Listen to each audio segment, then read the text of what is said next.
Sa letter D, isaan muna natin. Ano naman. Apat. Ngayon, Ano? Ilesi. Sir? Oo, magulang talaga. Si Rod! Alam na nila yun. Oh, parang nag-party lang, ha?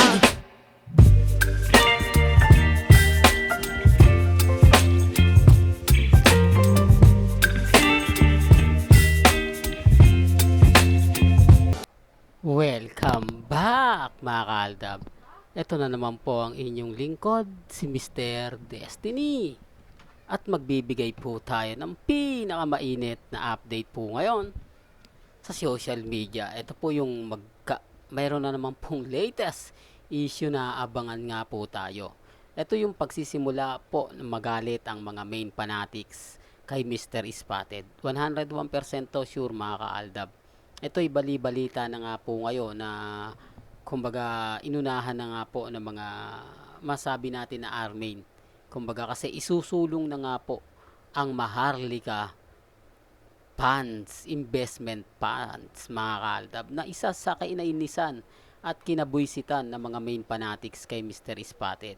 Nang dahil nga po dyan, talagang tuluyan nga pong maraming nag-declare na iwanan niya na si Mr. Spotted dahil nga po manlilin lang, manloloko, etc. etc. Di po ba? Yan ang sinasabi natin mga kaaldab na darating po sa punto na sila na po mismo ang makakagawa at gagawa ng mga bagay na ganyan. Di po ba? Real talk mga kaaldab. Kaya doon sa mga taong bulag at bingi sa katotohanan, okay lang yan. Alam naman po natin kung papaano at kung saan nga po magsisimula. Di po ba? Basta sa akin lang mga kaaldab, gusto ko updated po kayo. Gusto ko lahat ng mga kaganapan 101% na andyan lang po kayo. Di po ba? Kahit anong gawin nila, kahit anong sabihin po nila mga kaaldab, hindi na po natin papansinin yan. Alam naman po natin na may mga bagay-bagay po na kumbaga papabor naman po sa Aldab Nation. Ito yung sinasabi ko na ano man po ang mangyari, ano man po yung mga kumakalat ngayon, darating din po yung point mga kaaldab na tayo pa rin po yung panalo. Tayo pa rin po yung magsasabi na kumbaga atin pa rin ang tagumpay. Real talk yan mga kaaldab. Kaya sa mga taong magsasabi na ayan na si Mr. Spotted, ikakasal na, wag nyo pong paniniwalaan kasi lahat po yan fake news lang. Real talk yan mga kaaldab, lahat po yan kasi wala na kumbaga tanggapin na lang po nila yung katotohanan, nanalin lang po talaga sila ni Mr. Spotted. Darating po yung panahon o noong time na kung saan nga po tayo pa rin ang pinakapanalo rito sa laban na to. Real talk mga kaaldab, kaya kill lang tayo mga kaaldab. Sabi ko nga po sa inyo, kung mga panahon po ni Alden at ni Mengay nagsanib tayo, kumbaga yan na lang po yung antay natin. Di po ba? Darating naman po yung point na sasabihin nila, sayang ang boto na binigay ko. Wala nilinlang lang po sila Yung isang paglilinlang po para sa mga tao, medyo masakit na po yan. Dadamdamin na po nila yan. Totoo po mga kaaldab, para lang po sa kaalaman. Kasi yung mga panahon po ni BBM, talagang nakipaglaban yung mga makaleni.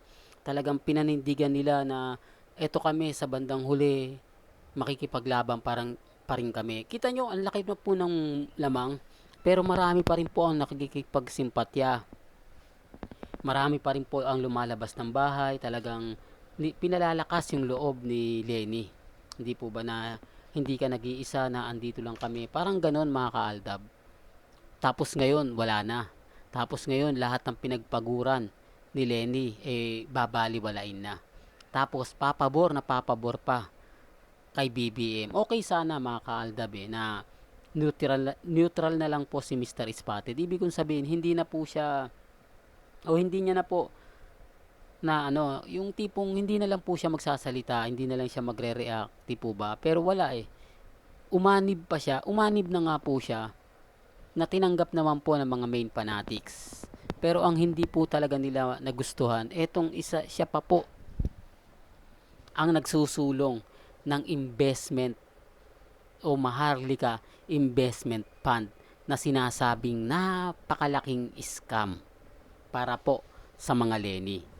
Di po ba? Real talk yan mga kaaldab. Kaya lang syempre may kanya-kanya po tayong opinion at pananaw sa bagay na yan. Ako bilang True-Blooded Aldab Nation, gusto ko lang po updated po kayo.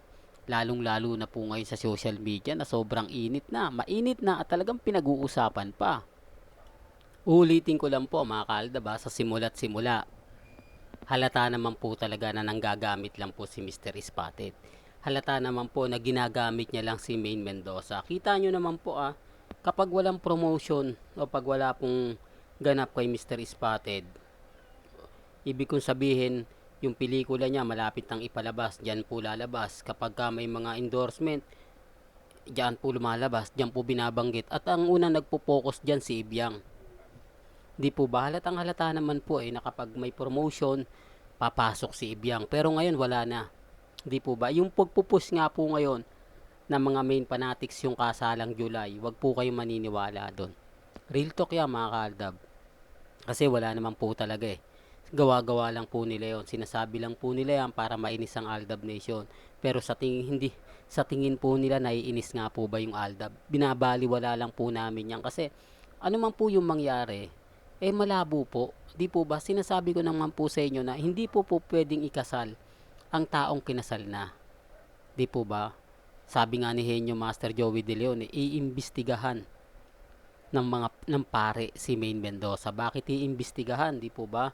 Alam ko sa pare, pag kinasal, hindi naman iniimbestigahan Doon pa lang may mali na At yung dalagang may anak na. Kaya common sense na lang po sa mga taong bulag at bingi sa katotohanan. Sa mga taong hanggang ngayon, pilit po tayong dinadown. Pilit po tayong pinagsasabihan ng ganito, pinagsasabihan ng ganyan. Po ba? Basta sa akin mga kaaldab, kung ano lang yung latest, ano lang yung update, talaga naman pong pinag-uusapan. Di po ba? Ulitin ko lang doon sa mga taong bulag at bingi sa katotohanan. Di po ba? Ako mga kaaldab, may mga bagay po, may mga update po na tignan nyo na lang. Di po ba? Alam mo, ako doon sa mga taong kung titignan nyo naman po at susuriin maging kalmado lang po kayo. Darating din po yung point para sa atin. Well, hanggang dito na lang po ang ating latest updates. Kaya kung bago lang po kayo sa channel na to at isa kang True-Blooded Aldab Nation na nagmamahal po kina Mengay at Isoy, tama po ang channel na pinuntahan mo, kaya consider na po kitang bagong subscriber. At huwag mong kalimutang i-share ang mga video po natin sa mga mami, sa mga titas at sa mga tao pong nagmamahal kina Mengay at kay Tisoy. Hanggang sa muli, salamat po sa panonood at pakikinig.